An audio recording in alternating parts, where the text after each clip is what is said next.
for Molly's Middletown Meetup. Today, we get to meet Misty. Most people love Misty. Hello?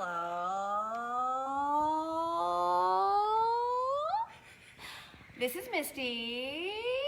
Misty is a beloved character in Naked Radio.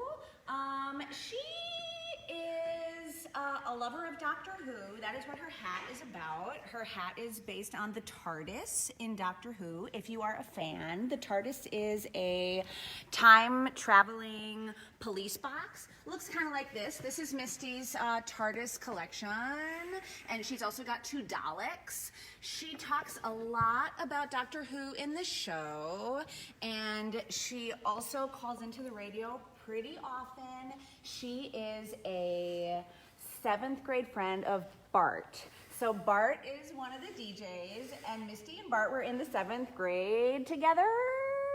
And the choice that I made for Misty early on that I kind of thought was gonna get cut real quick was the idea that she never really ends a sentence with a period, that she always kind of has an ellipsis, and her pitch always goes up at the end. And I thought that might get really annoying, but her scenes are short enough that it became sort of a delightful characteristic. So that's her main vocal thing that makes her distinct. And also this tassel with the hat. I love the tassel, and I use it as if Misty has long hair, and she's a hair twirler, but I get to use the hat for that. The other thing we've got with the props is that she's a cell phone user. She is more tech savvy than some of the other characters. She's younger. I mean, she's my age. She's not young, but she's I think sort of a mid-generation for the characters in the show.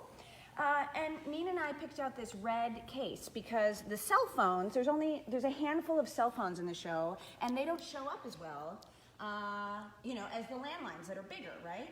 So we picked this bright red one because we had it, and we thought, okay, that's gonna pop. And Misty is a caller a lot. She's the most,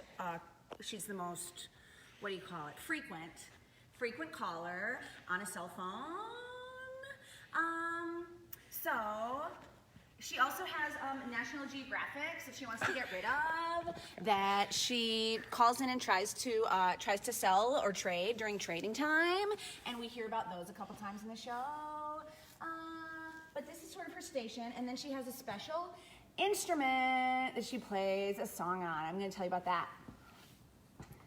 Okay, so I apologize if that got annoying. It is amazing to me that we never made a change with Misty's voice.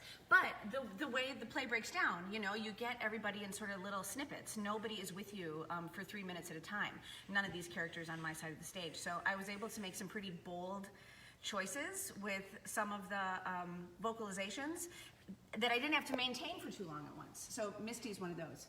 But what I love about her is she's got this big old song in the middle of the show. We end Act 1 and start Act 2 with this Doctor Who opus. And I get to play it on this weird instrument that is called an omnichord. And it's electronic. Chase, where did we get this? We got that from Richard Carsey and Jörg Ogenfuss. Jörg Ogenfuss gave us this as a gift when they left. They were moving. Yep. Mm-hmm. Right? So we've used this a couple instruments, and this one has been in how many shows? I've used it in a show. 3 or 4 probably. Yeah. Right? Mm-hmm.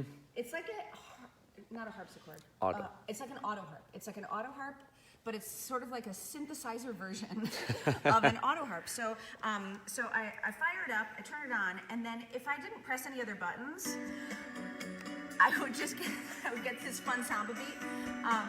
And you can push on the different chords. There's minor and major, and so it's upside down to me. And sevenths. Yeah, you're viewing it upside down. Yeah. When we first started to use it in 2017, I was playing it like this on my table, and Charles Williams came and saw the opening night and thought that this was just a prop, and I didn't, and you know, it was a sound cue.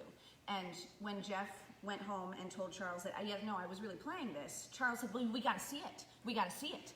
And so, thank you, Charles. We took the note, and Lisa and Stuart designed this little holder so that the audience can see what's going on. And I play these chords, and I get it set up so that it'll be on vibes, and the vibes have like a really cool,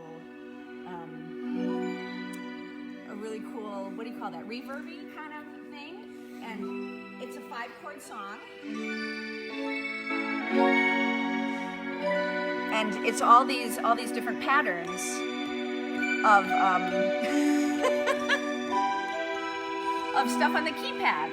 And it's a really good time. It's a total wackadoo instrument, and Paul Libman, who wrote the music for this show, was incredibly encouraging about letting me just sort of have a really fun time figuring out how I wanted to play it to make the song as Misty-ish as possible. And Chase helped me a lot with that, because Chase actually played this in other shows, and so he taught me different things to do. And then I figured out what worked for me to make the song super fun.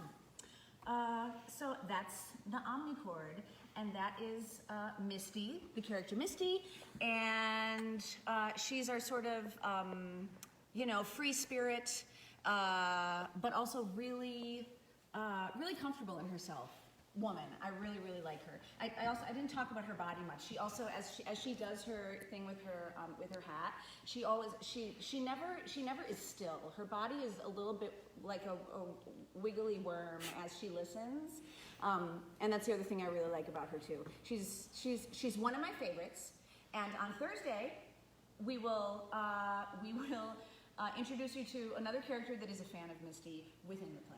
So this has been Molly's Middletown Meetup.